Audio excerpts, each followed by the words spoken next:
LTO sa inyo? 1,500. Diba? Kailangan na pa kayo galing ka ng tricycle? 1,500. 1,500. Kung single, ito no? Kailangan na 650. So, ang bottom line siningari kita ni Subong, kwarta. Di ba? Balaitan? No? Sakto hindi? Sakto.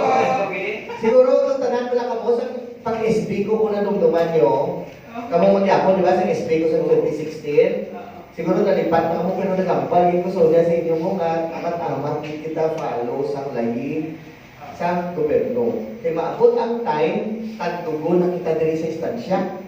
Kadugdong ko ay, dugduman ko sa una, di ba? Mayor Cordero pa to, siyempre pigita pa ito bed dalo ko, di ba? Ilang tilon. Pero ang bal ko, wagin ka mo lisensya, rinugin ka mo.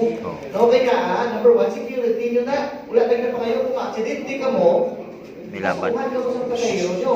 Di ba? Sakto hindi. Sakto. No, kung aksidente ka mo, aksidente ka sikol, kasuhan ka mo sa pasahero, wala restro, wala lisensya, kapatid kita. Di ba? Pero hindi pa to, ako nakastricto ang aton nga, lagi sa mga tumatay. No, ang nasyonal, wala pang katanaw, sa mga umas, sa mga lokal ta. Diba? Usually, dito sa Manila, sa TV, talagang makita, makilala, tanan may helmet, tanan may lisensya. Diba? Dili, iway na yan, bata, dadala sa motor. Pero ang tumatay nga, 2016 pa to, subong 10 years. No, 10 years, 2026. No, ito ako to doon ang kung sino mo-follow, kita ni mabot ang time, strictuhan ta, sakit din sa ulo, magtanan ni bukol na doon. No? Kaya ang security, siyempre, number one, kabayad kita lang sa tax naton sa gobyerno, ang muna yung ginapansweldo na sa sweldo sa amon, sa PNP, sa LTO, sa traffic enforcement, sa kanwa. Dili natin ginakuha, ang hinahatag ng 1,500. Kag kung may abot ang kalamidad, sino ka ba? Ito kalamid ka ayuda diri sa gobyerno? Wala ka ba?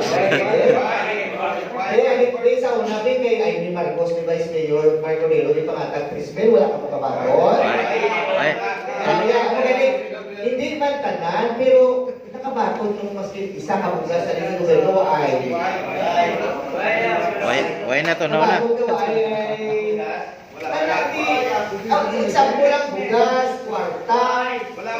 Bisan sa barangay, suwarta sa barangay.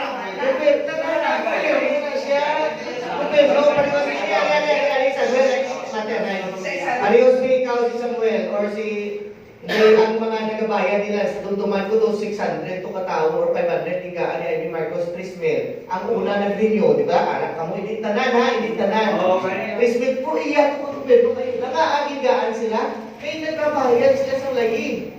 So karon kung wala kang kabayad sa lagi, balik ka mo sa gobyerno. Unfair, di ba? Oo, wala yan. Ang aliban,